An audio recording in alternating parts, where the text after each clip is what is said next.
Hello, and thank you for joining us today. We both have beards. I'm Jared Johnson, the Jared J, and joining me today is Talmadge Rodger Varnado the I feel third. like I'm getting ready to be in a wrestling match or something. Oh! I'll get my 2x4 and I'll come to the ring with you. So Talmadge and I, as you may already know, do enjoy watching sports from time to time. And so today we've done a lot of top 10 lists. Today we're going to be doing our top 10 all-time favorite athletes from any sport, any era. That's why it's called all time.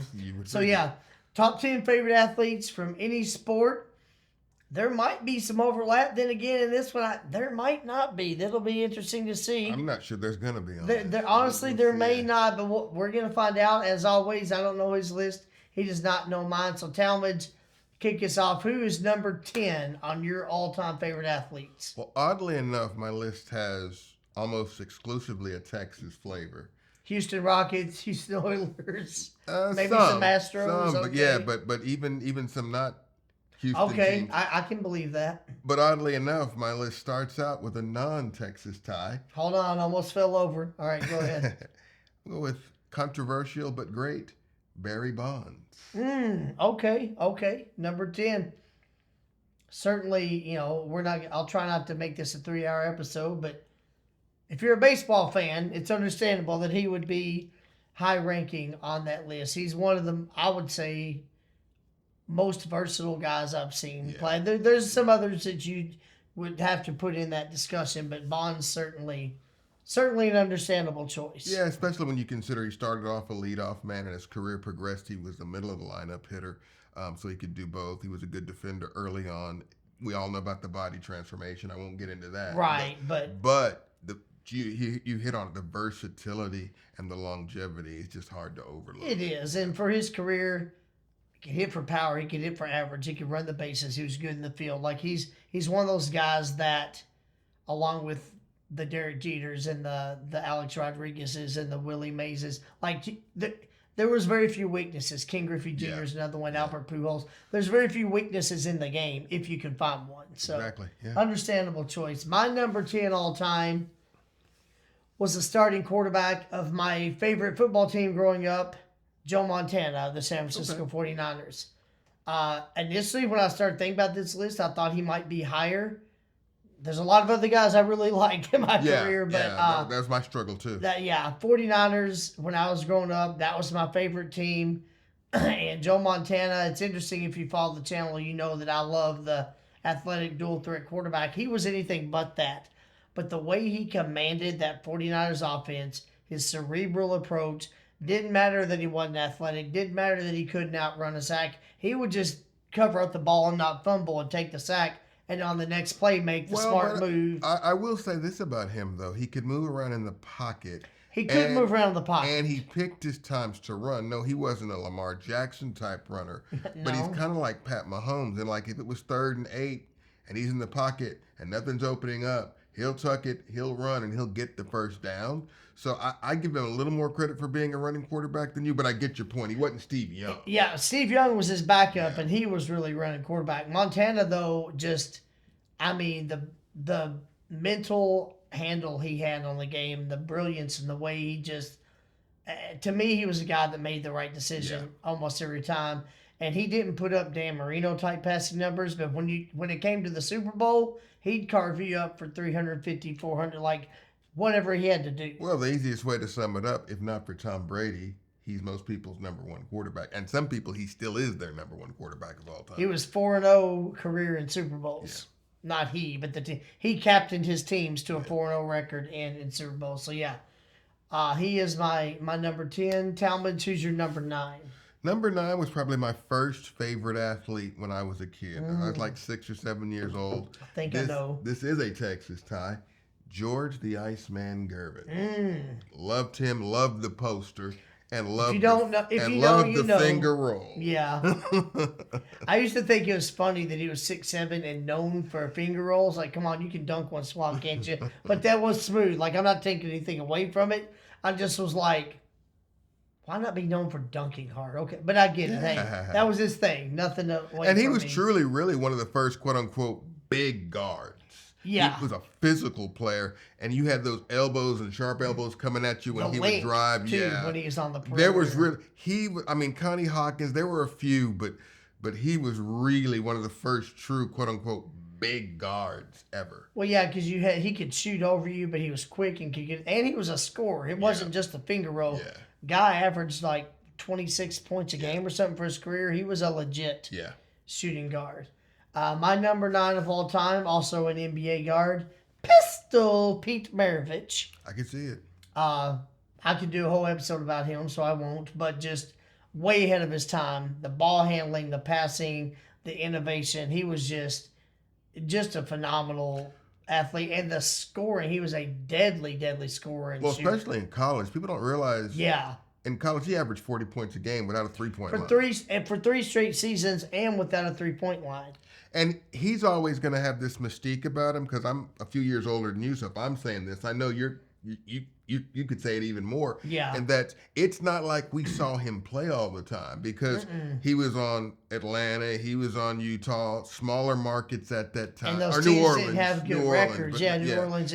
So they weren't on television. And plus, even if they were, you only got one game a week, possibly two. It's not like it is now. So really, we're just going off of what we've seen have seen in video clips and just word of mouth for a lot of this. Just reading about him. It's not like we saw him, but I could definitely see him being someone's or on a top 10 list like yours, and being the reason why people of my age or maybe a little older actually like basketball. Oh yeah, because of him, he was that good. I can definitely see that, and the fact that he played for losing teams really speaks to that. Like, I'm going to go to a game that this team's probably going to lose just because I want to see this young man do what he does. And gone way too soon. He had a heart attack. Was he even 50 yet? If he was, I don't know if early he even 50s, was. maybe. I think he was in his 40s. I think he was in his 40s. So, yeah, brilliant player, underrated in my opinion. But, yeah, he's my number 9 favorite athlete. Talmadge, who do you have at number 8? Number 8 even surprised me because when he was at his height, I couldn't stand the team he was on. But looking back at it now, I'm like, yeah, he was that good. And now that is my favorite team, but funny enough, back then it wasn't. And that's Earl Campbell of the Houston Rockets. Okay. When he was playing, I was a Cowboy fan. Gotcha. But I lived in Houston, so Earl was just crammed down my throat. And even though I realized his greatness as a Cowboy fan, I was not going to say that he was better than Tony Dorsett. I just wasn't going to do it. Can we say it now? It's still tough. If I had to pick, I'd pick Earl, but it's... I won't take anything away from Dorsett. He was very good, but Earl Campbell. But just the and it's amazing. Younger kids like see the YouTube clips today, and it really wows them because they're like they've never seen anything because they've seen Jerome Bettis, but nothing against Jerome Bettis, but it's just Jerome Bettis was great. It's just a whole nother story when you see Earl Campbell. It is, and Bettis had more overall girth to run the way Earl Campbell did, and he had Earl Campbell was a lot faster than most people realize. He was not Gale Sayers, but because you just think of him as this brutal runner, you don't realize he did have some pretty good speed. Yeah, and 36-inch thighs. I wasn't sure about the number. 36-inch thighs. Dang, that's 3 rulers across. That's a really good way to put it. 3 rulers across. And grown men, football players will say. He'd come into the visiting locker room to visit like players that he played with at Texas. Yeah. And Tom Jackson was one of them. He's like, I don't want none of that. That's Tom Jackson, who was a heck of a player. I was about to say, like, in his own right, he's not going to say that about anybody else. I'll take him down. Nah, Earl. Yeah, that actually says a lot. Well, my number 8 played, I think, in a similar era to Earl Campbell, maybe a little bit before, but NBA, that's Elgin Baylor. Oh, yeah. A little earlier, but no. Well, as I say, a little earlier, but some overlap. But I will say the same thing about what I said about Pistol Pete, and even more so, like we've talked about a couple times on this channel. I knew he was a great. I'd heard the name. I knew he was a Laker. Don't get me wrong. But when you break his numbers, I was like, okay, I didn't understand. Yeah. In fact, we've talked about this in the channel, but you remember years ago when we used to work together, the first time I told you that, in my opinion, Elgin Baylor is arguably a top 10, you looked at me and said, come on, Jared. He was good, but he wasn't that good. I said, and I was like, are you kidding? I started saying some of his numbers. You were like, no, I don't sound right. I was like, look it up. I said, I'm not making this up. He was that good. And I won't, again, just like I said about Pistol Pete, I could do an episode just on Elgin Baylor. Yeah. So I'll keep it concise for time. But truly one of the most underrated superstars of all time. Oh, yeah. Truly. If we have that list ever, we might have and already maybe had we it. should. No, we have. Okay. Maybe we should. But he would. I'll tell you right now, he will be on my list. Oh yeah, indubitably. There's and just might no be question. number one. Yeah, Elgin. Here's how I'll sum him up, and do your own research if you want to. But he was a 6'5" small forward. He was a Michael Jordan level scorer and a Dennis Rodman level rebounder. Flat out. Look at his numbers if you doubt me. Just keep in mind he also didn't have a 3-point line if you want to split hairs over his scoring. But the guy was phenomenal. He's definitely my number 8. Talmadge, who do you have at number 7? Continuing with my Texas theme, I'm going to go with one of the best pure passers of all time, Mr. Harold Warren Moon. Oh, yes. Prettiest ball ever. I think we've talked about this even before. He wasn't the best quarterback of all time, no question. But he didn't have the quickest release, although it was quick. He didn't have the strongest arm, even though it was strong. It was strong, but he wasn't the best running quarterback, although he could run. The one thing that I'll say he's probably the best at, every single ball was a spiral. He was a ball throwing machine. He threw the prettiest ball of all time. Intermediate and deep. Yeah. Like, you're right. And just a fantastic player. Still don't think he quite gets the recognition he deserves, largely because he didn't win a title in the league. We know why. That is it. Had he won one or two of those, I think he'd be higher on a lot of people's lists. I don't think there's any doubt about that because his play and the way he commanded that offense and the way he could carve people up is there. It's just the lack of. Well, also concerning the fact, and we all know this if you know his story, his first 6 years were in the Canadian Football That's League, true too. where he won 5 titles in 6 years. And it's like, if you take those same 6 years and let's say he was playing in the NFL, his numbers would be higher up on the list than they are. He lost 6 years. Yeah, that's also very true. All right, that was your number 7? Yes. My number 7 is the only baseball player on the list, the only non-football or non-basketball player on the list, Mark McGwire. I don't really pay attention to baseball anymore, but Mark McGwire, at one time, I was a very big fan. He's kind of like some of my other favorite athletes. Like, McGwire was sort of the reason I became a baseball fan. Like, as a kid, I knew about baseball. I'd hear it and see it here and there.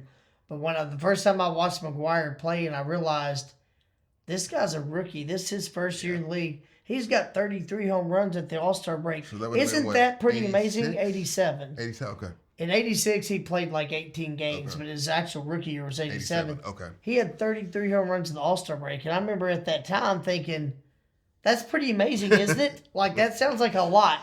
I don't know a lot about baseball, but that sounds like a lot. Especially and we're halfway back then. through the season. I mean, it's a lot now, but especially back then. Because back then, the home run leaders could have 30, 31 home runs. Oh, sometimes that would lead the league. And exactly, that's what I'm saying. And now you've got to at least be in the 40s to be a league leader. And we've seen 50s, 60s, and even 70s back then. So, McGwire hit 70 one year, and I was in attendance when he hit number 70. Wow. Was You've never told me Did I never tell you that? You've never told me that. How have we never talked I about don't this? know. Dang, I think he's lying, folks, because if he really had done that, I would know about it. I can't believe I've never. I talked about it on the channel once, but it wasn't in an episode with you. Well, I guess I need to be in every episode then. We're gonna have to. I'll have to tell you more about. I was there that whole final weekend when I watched him. He and Sosa went into the weekend tied at 65. I remember. Yeah. I watched McGwire hit 66 through 70 those last 3 days.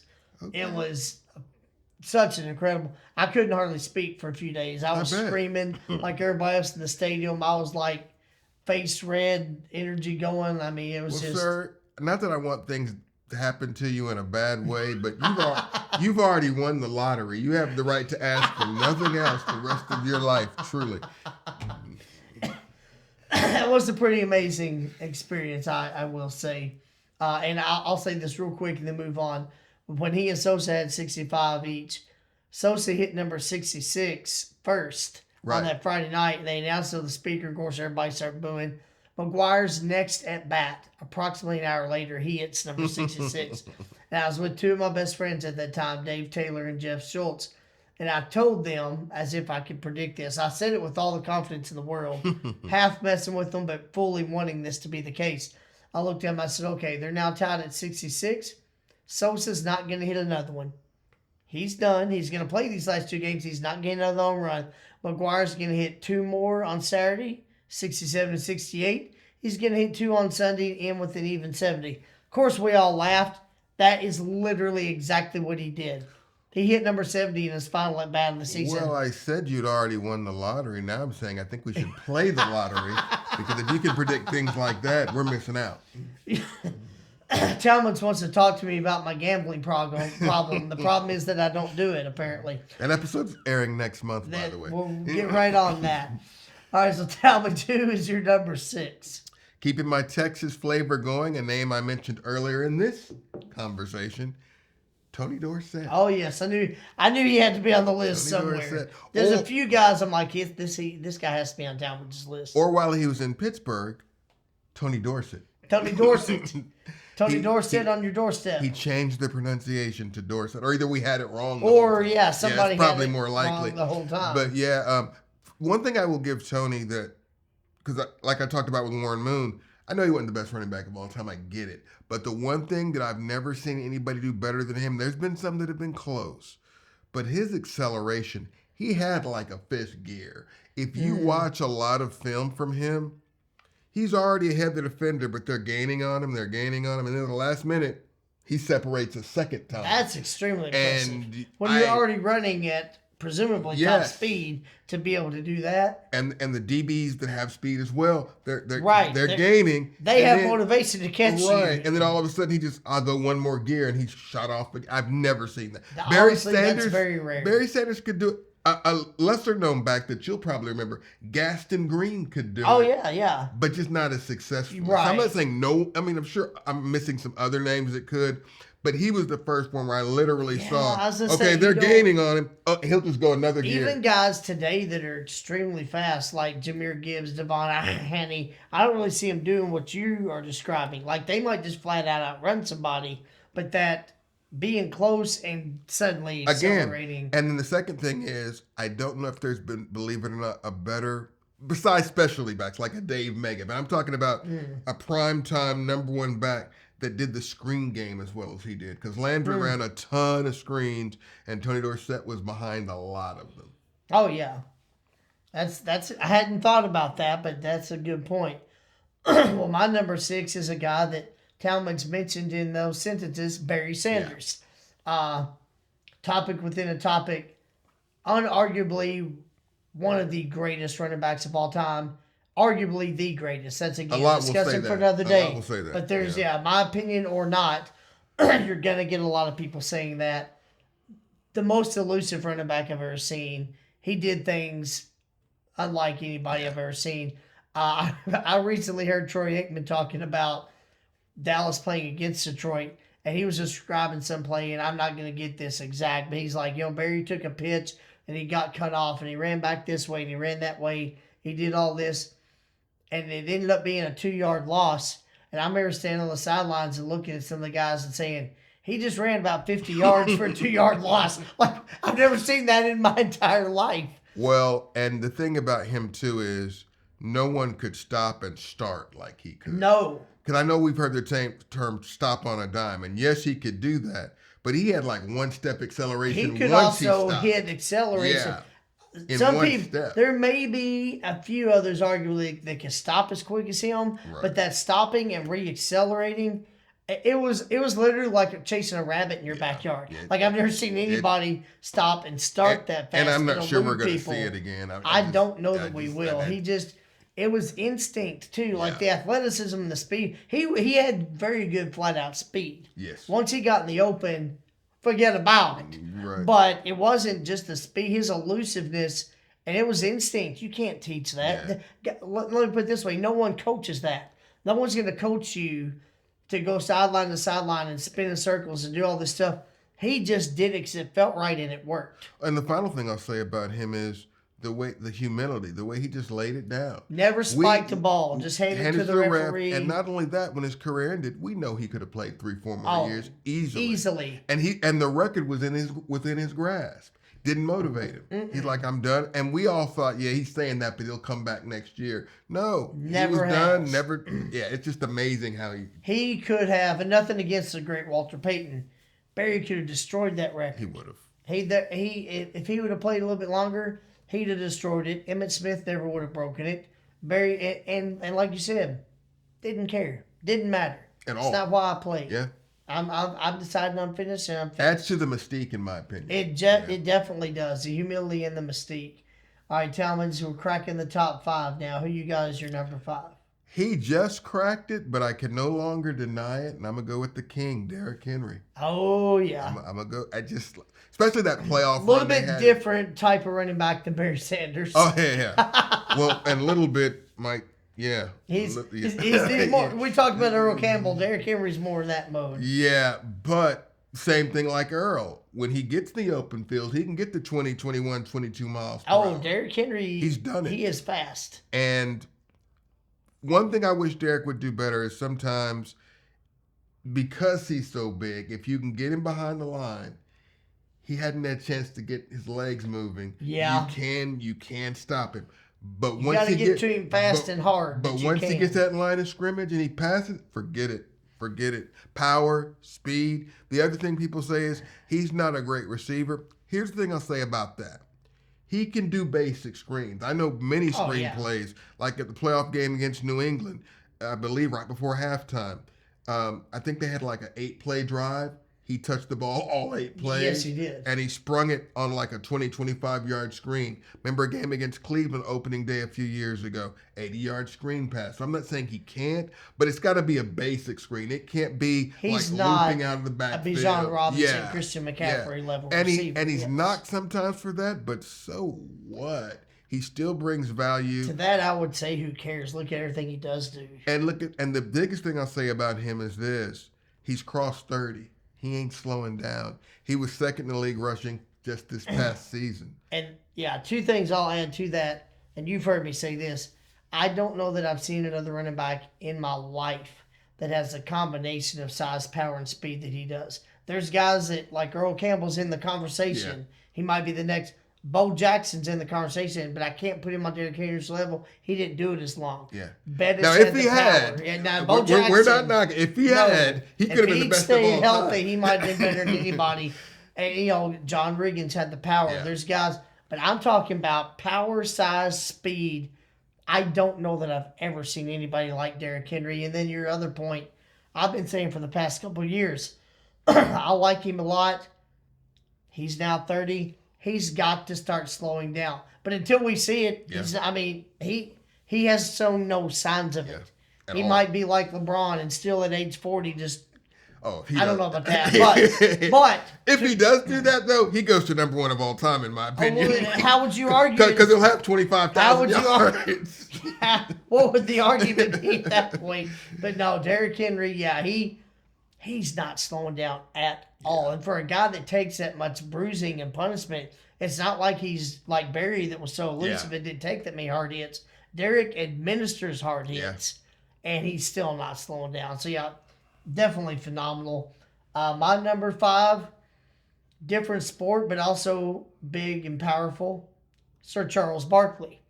And actually, I'm surprised he's not higher on your list, because I know you hold him in high reverence. I do. When you hear my only thing I have to say is wait till you hear my other 4. I got you. But Barkley, yes, Talmadge knows, and if any of you know, Barkley, I was just a huge fan. Anybody that was listed as 6'6", but admits to being 6'4", and played power forward and was a double-digit rebounder and can back people down and score on them, and the spin move he had. He was a lot more agile than people realize, too, for such a big guy. He was one of the first people I ever saw, and this is back when he was at Auburn and weighed like 290. He would get a rebound on one end and start a one-man fast break and just weave through everybody and just finish it with a gorilla two-handed dunk on the other end. I lived in Alabama at the time, so you believe me, I know. I could, again, as I've said about some of these other guys, we could do a whole episode about Charles Barkley. Just phenomenal. He's still one of my, I'll give you a little insight here, and we're rattling along. He's my number 2 all-time favorite NBA player. So that gives you. I know who your number one. Oh, you already know who Yeah, my number one is. Some of the audience does I hate too, the way you pronounce and his we'll name get and there. you do it on purpose. But yeah, I know who you're talking And we'll about. get there. But yeah, Charles is my number 2 favorite and number 5 on my all-time favorite athlete list. All right, Talmadge, who you have at number 4? One that if you're a baseball fan and a longtime baseball fan, you'll know it.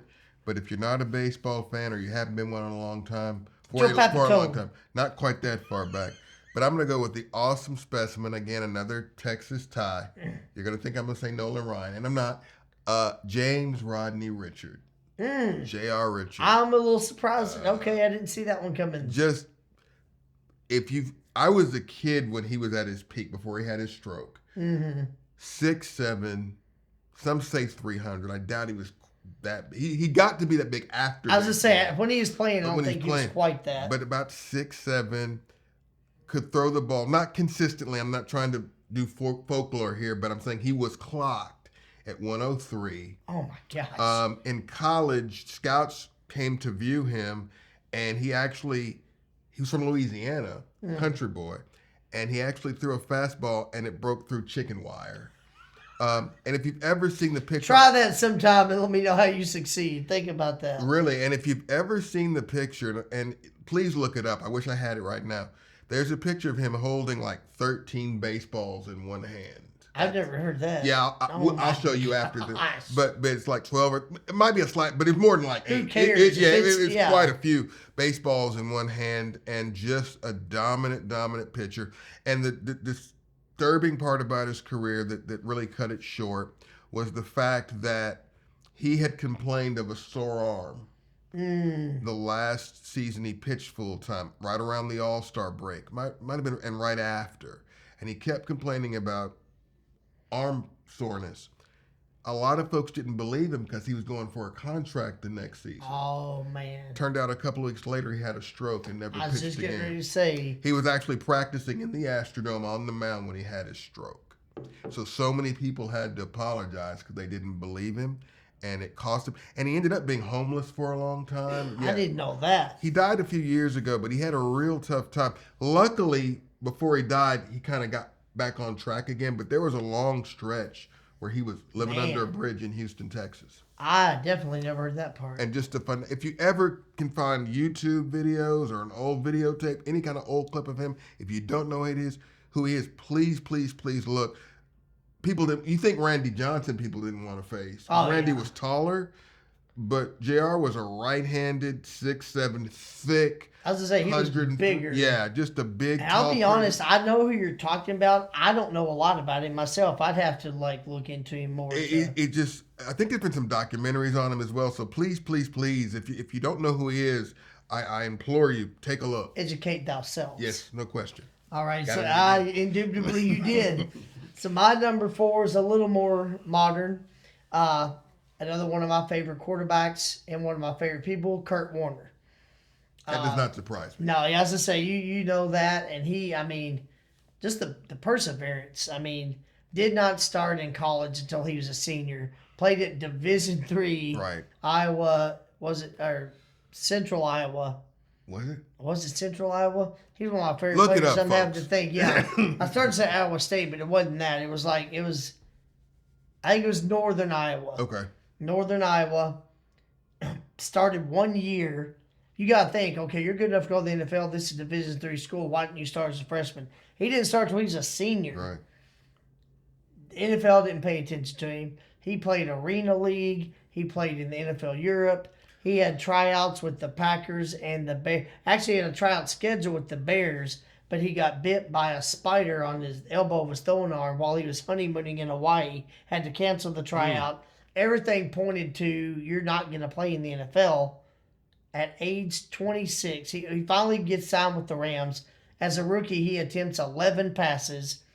They have a 4-12 record. The next year, they bring Trent Green in. He's going to turn the franchise around. Trent, and he maybe could have. That was the idea, Brought him as a free agent. He gets injured in preseason.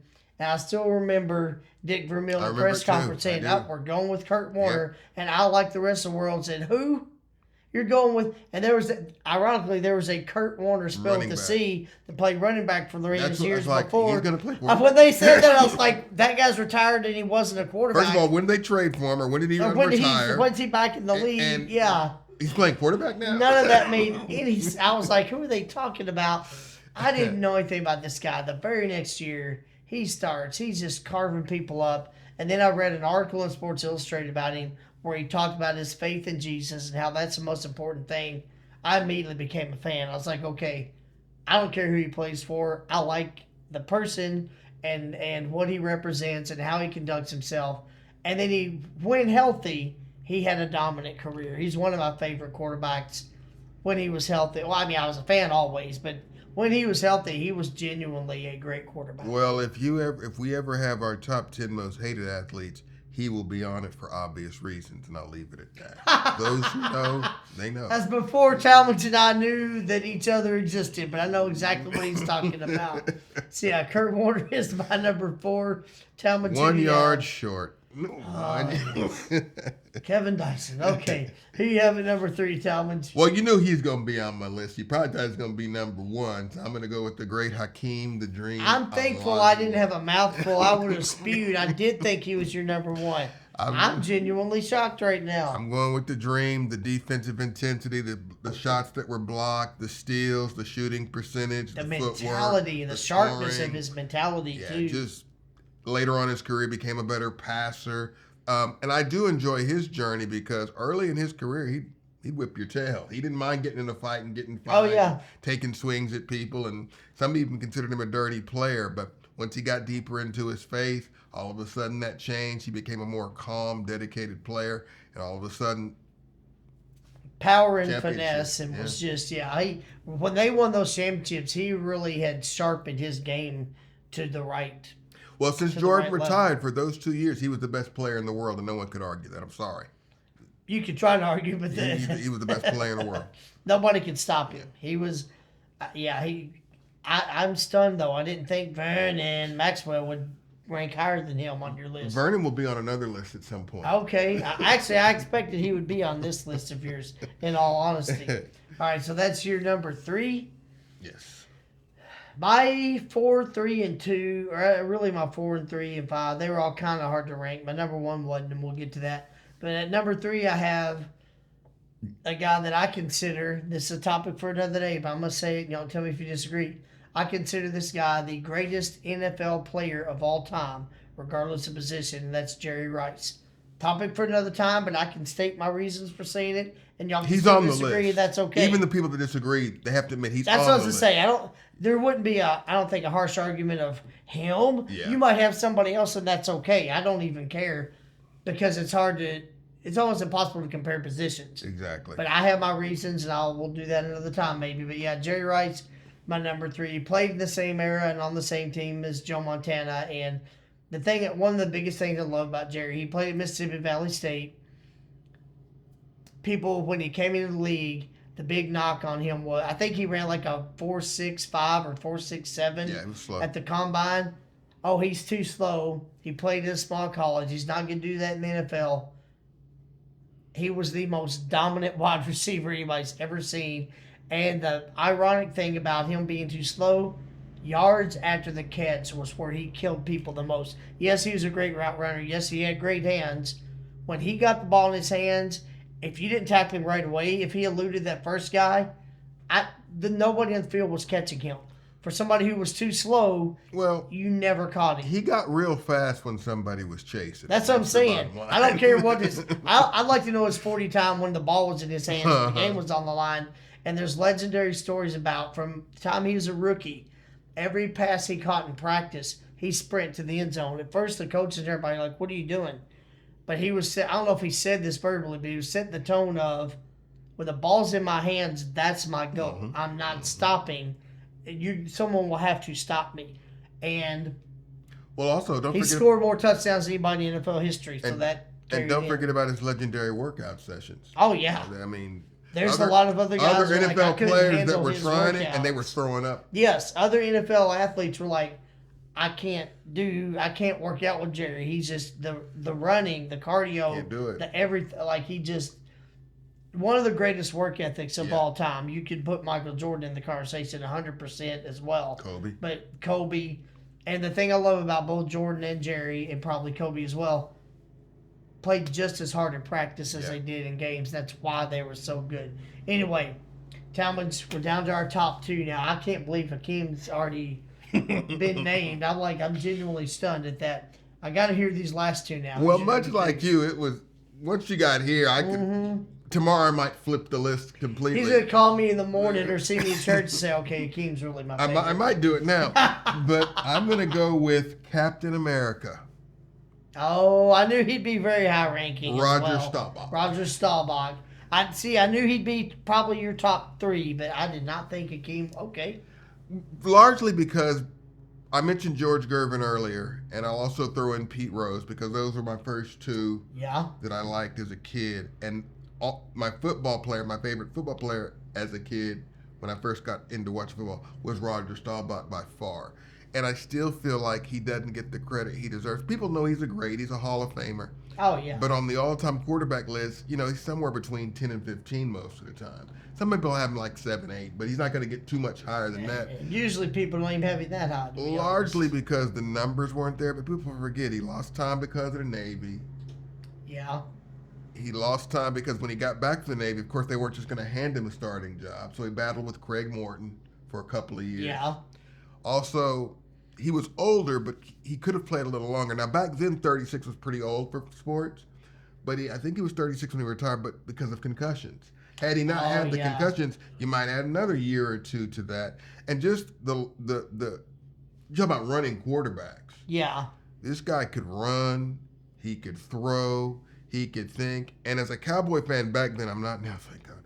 But back then, as a Cowboy fan, if they were within one score with 2 minutes left, Oh, you had all I the just confidence figured they were in the going to world. win Yeah. because besides maybe John Elway, I'm probably leaving a couple of people out, maybe Brady, but Roger was really known for those 2-minute comebacks, boy. Oh yeah. And there was a time when he led history with that. I don't know if that's still the case. It may not be, but he's one. He that was you gotta, known for that, and he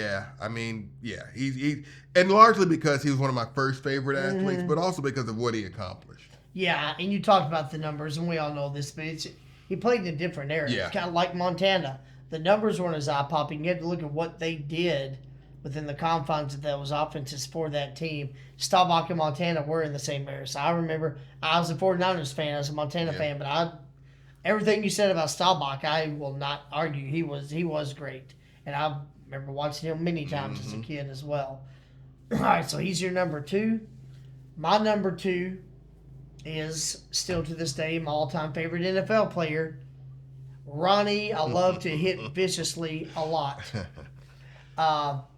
Free safety for probably the bulk of his career, again, on that 49ers team with Montana and Rice. I still remember the play that I became a huge Ronnie Lott fan. The single play, I still remember it. I knew who he was. I was watching, it was the Super Bowl, I think in '88. It's when the Bengals with Boomer Esiason and the great Chris Collinsworth and Ickey Woods were playing against 49ers. And it was early on in the game. The Bengals were moving the ball.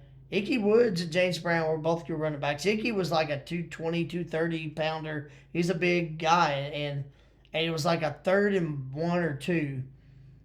And the Bengals were moving the ball. And I wanted the 49ers to win, but I was like, okay, they got to stop them here. Esiason handed it off to Ickey Woods. He went to bust through the line.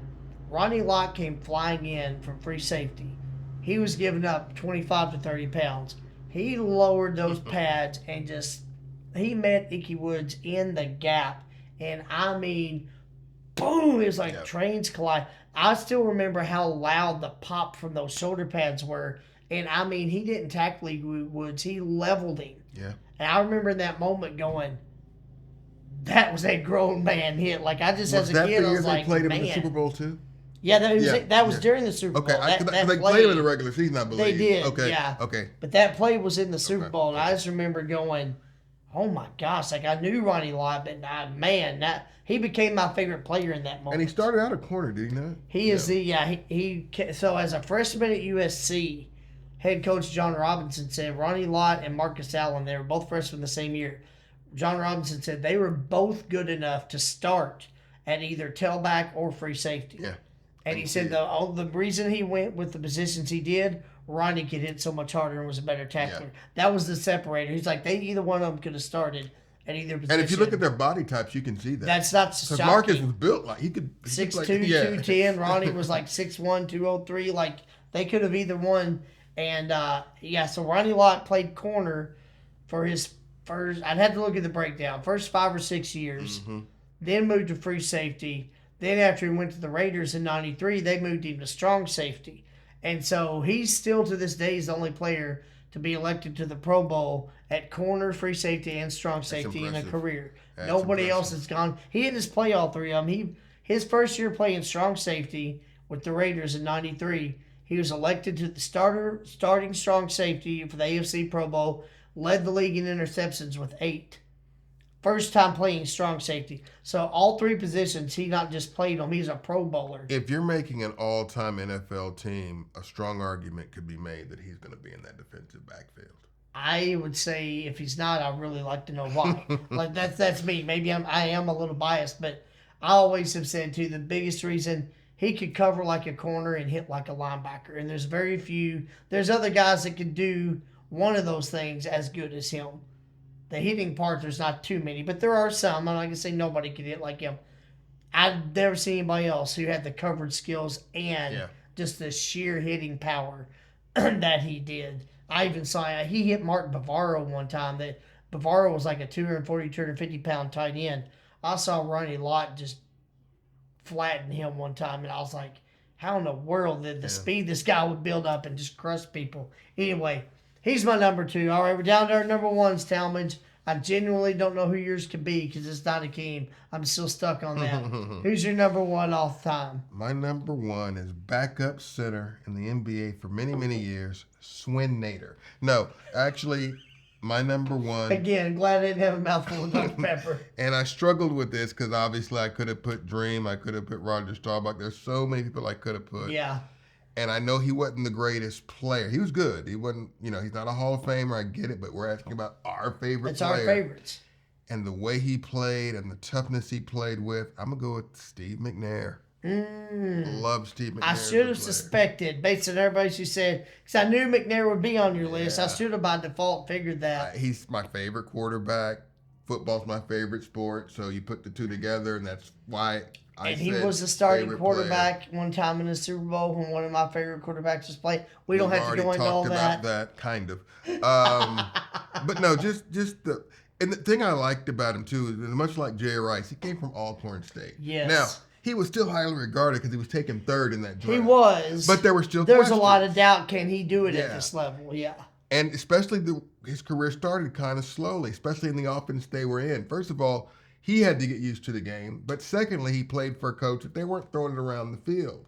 So he got his notoriety from his toughness or for making the one big play Toughness in the game. and athleticism. Yes. Yeah. And if the game was close, you knew he could make the one play that might win the game. Yeah. Now, he grew into, because keep in mind, he did win an MVP. He tied with Peyton Manning, I think, in 2003 or 4. That sounds about right. But, so he became a thrower. Yeah. And you would expect that with his name being Aaron McNair. But he literally... His nickname was Aaron McNair, yeah. He did literally have some years where he was throwing the football, and he did that really, really well. But again, he made his claim because of the toughness. I remember watching games, I think in the 2003 season, going into the 2004 playoffs, I believe, where they were showing a graphic on the screen of all the injuries he had that year. And he had like 9. And it was shoulder, in one season. Ankle, rib, chest, thigh. He had all kinds. See, I remember some of that. I didn't know that was all. Yeah, and the thing about it too is most coaches, and Jeff Fisher was this way as well. If you didn't practice during the week, you didn't play no matter who you were. Well, they broke the rule for Steve McNair. Steve McNair did not practice all week, went on the road and beat the New York Giants, who were also a double-digit win team that season. He didn't practice all week long. So for those reasons, and just because he was my favorite quarterback on my favorite team, he's my number 1.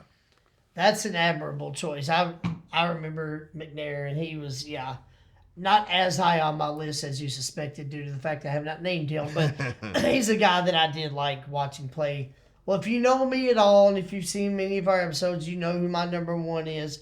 Talmadge knows who it is. Yep. He's my all-time favorite NBA player, my all-time favorite athlete, Irvin Magic Johnson. Just say Irvin like everybody else. I could, but I'm not everybody else.